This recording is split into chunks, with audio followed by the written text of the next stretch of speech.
তুই কি তোর দাদাকে নিয়ে আসতে পারবি বল? উত্তম ছাড়া কিন্তু কাউকে দিয়ে এ ছবি হবে না।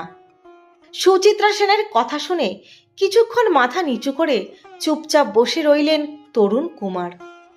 তারপর মুখ তুলে মহানায়িকাকে বললেন, যে আমাদের ছেড়ে চিরকালের মতো চলে গেছে তাকে কি করে ফিরিয়ে আনি বলো রমাদি?